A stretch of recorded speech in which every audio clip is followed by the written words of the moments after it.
guys, so today I'm going to talk to you about my first week of classes here in Seoul, South Korea.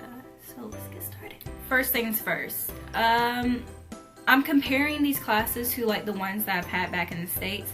And since it's the first week, you know, it's just like the first week back in the States. It's just over like, hey, I'm your professor. This is the course rundown. If you don't like it, leave. Stuff like that. I don't know why in America our books cost so much, but here in Korea they are so cheap. For real though, I have bought books for all 4 of my classes I'm taking care of, and I have spent less than 70 bucks.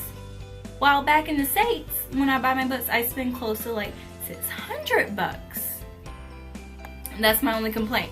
Story on that, I was actually in one of my classes and the professor was like, okay, so here's your book. It's gonna cost like $25. I swear to God, there was like a unanimous, aww. And I was like, what? And he continued on. He was like, how much do you guys think this book costs in the States? I'm like, this is gonna be interesting. So her answer was like, 40, 80. And I'm like,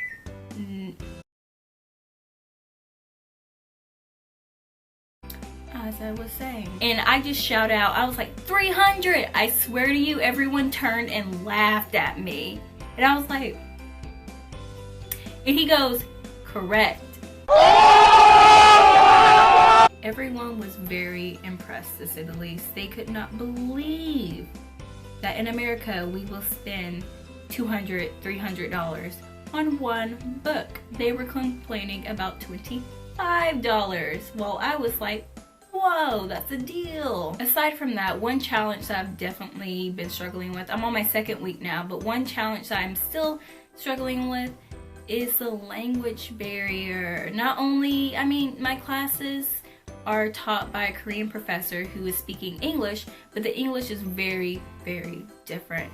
I have to listen really closely because sometimes they get ahead of themselves and like their English becomes like kind of slurred. And so I really have to listen. And the last thing that I want to do in these classes is be like, can you repeat yourself?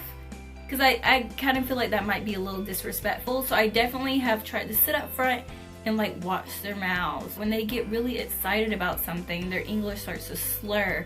Or like, they'll try to use slang like we use, and it's like they don't use it right.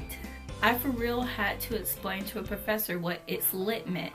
And that was the hardest thing in my entire life because I was like, it's lit. How do you explain that without using another slang? I'm not one to like, I can barely hear through accent. So if you have an accent R, I cannot like understand you that well. And here they have a really thick accent, of course. And so I've definitely had to like listen very carefully. And like pronunciation, like is totally different. Or one thing is that a lot of our books are written by like people from the States.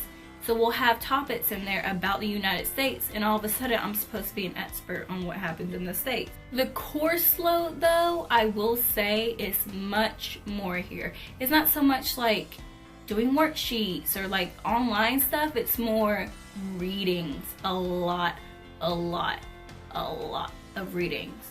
For like one of my classes, I had to read 80 pages of something. This was for a film class, so I was like, why am I reading this much? I think what I do like about these classes though is like, it's an equal mix of like foreigners and Koreans. So it's not completely foreigners in my classes, though there are a lot of Chinese students that I did not know. But yeah, a lot of Chinese, a lot of Germans. So I think in 2 of my classes, I am the only American. And then in my other 2, there's 2 other Americans. And the classes themselves are like pretty, they're not huge. It's not like a lecture hall where you have like 80 plus people in a class. No, this is like 20. In the cafeteria food, my favorite topic is food. And the cafeteria food is so good. I know back at my campus, we have all fast food.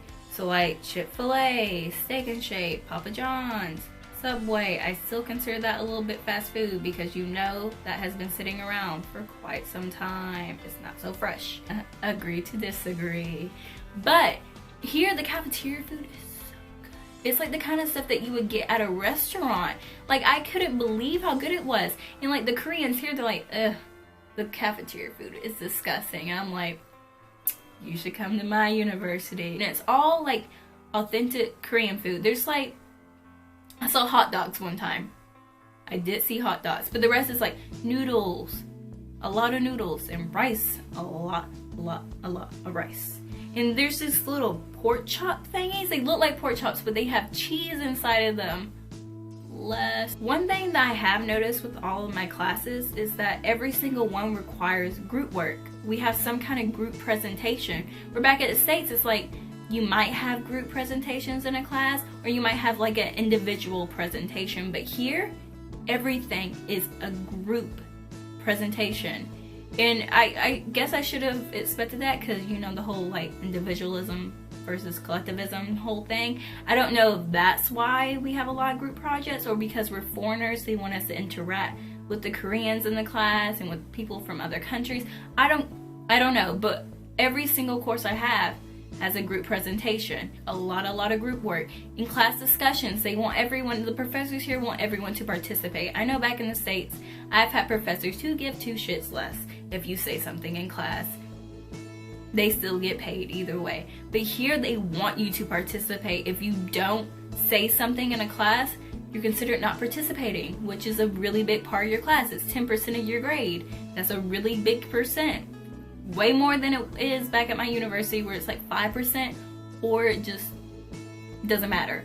But yeah, here, participation, group talk, they want to hear what everyone has to think, especially if you are non-Korean. They want to know your perspective on different topics.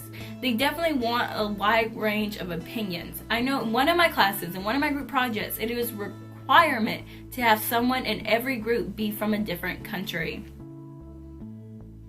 One thing that I have noticed a lot is that people will show up to class late all the time. Like in the middle of class, just come in. And I'm like, what? I don't get it. I don't know if that's like more acceptable here to like show up a little bit late, but I'm the kind of person that I want to be at least 10 minutes early to class. So when I see someone walking in 20 minutes late and like it's nothing, I'm like, what is happening? And the professor won't even say anything.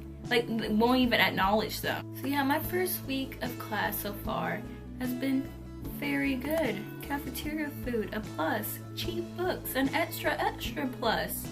Aside from like the whole language barrier thing and having to really listen to my professors, that's the only thing that I will say that's been a struggle so far. Again, I've only been through the first week, so I don't have that much to say, but so far those are the things that I have realized or recognized or acknowledged about going to school here versus going to school back in the States.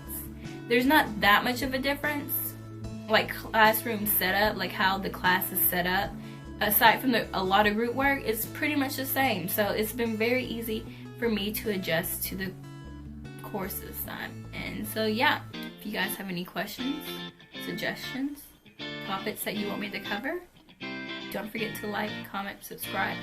Follow me on my Instagram and Snapchat, most definitely. I post a lot on my Snapchat, a lot of food, and I will see you all next time. Bye!